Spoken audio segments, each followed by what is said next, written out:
My name is Ron Dunn. I'm the Executive Director of the United Church Downtown Mission of Windsor Incorporated. So that's our legal entity. We started in a church basement in 1972, about a half a block from here on Windsor's Main Street, Olette, out of the need for homeless men at the time to have a place to come in and have a coffee and a day-old donut.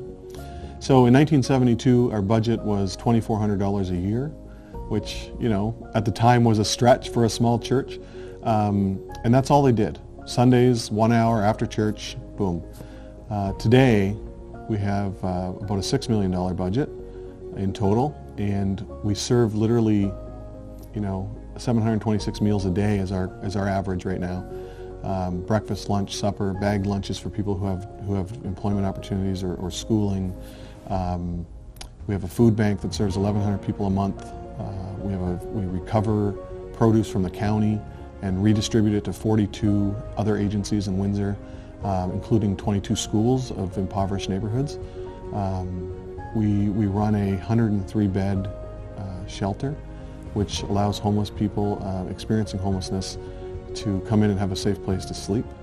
Social enterprise is the future if you want to have a self-sustaining model. So we've created two of them. So we have what's called the Enterprise Program. We have students who have what we would call a barrier to employment. Some of those barriers are mental health, some of them are addiction, some of them are long-term incarceration, and some of it is just generational. And so the Enterprise Program is really a program to lift the human spirit.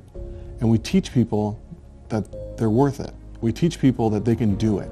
But we're also teaching them, food handling and customer service and how to write a resume and maybe even how to do a small business plan if they're interested. How to handshake. Teaching them in a classroom is one thing, but giving them hands-on experience is quite another. So enter the social enterprise. So we created, just a half a block from our main site, we've created what's called the Do Good Deli. And it's do good, feel good food, which is, kind of self-explanatory. But it is a full-service 26-seat with a 16-seat patio that is there as a for-profit, not-for-profit enterprise. So all of the money, of course, that we raise there comes back to the mission and supports the rest of our program and services. We have a chef there and we have a front-of-the-house waiter who their primary function is to teach how to be a waiter and how to be a cook and a dishwasher and a prep and all those things. The response from the community, we never planned on doing catering, but we are now, right? People want to support a non-for-profit in new ways.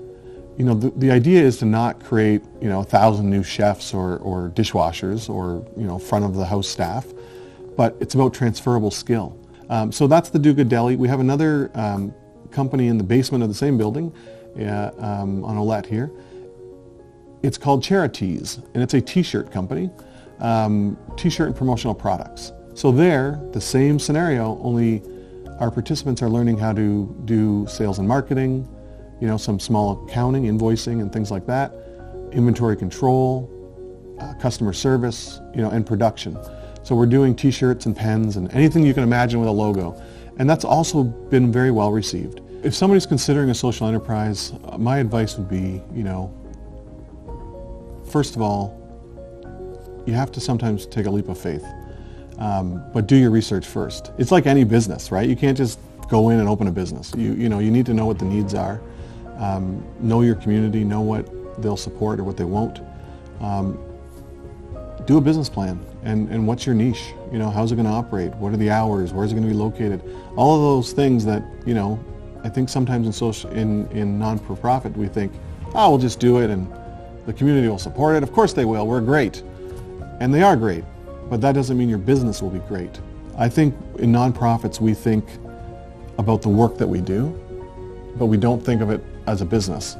And some of the success that we've had here is that we've started thinking like a business. Yes, we're warm and fuzzy and we do all the things that we need to do under the mandate of taking care of people, but there's also a business side to that. And so social enterprises fits into that. You have to, if you don't have the stomach for long hours and hard work, then don't open a social enterprise.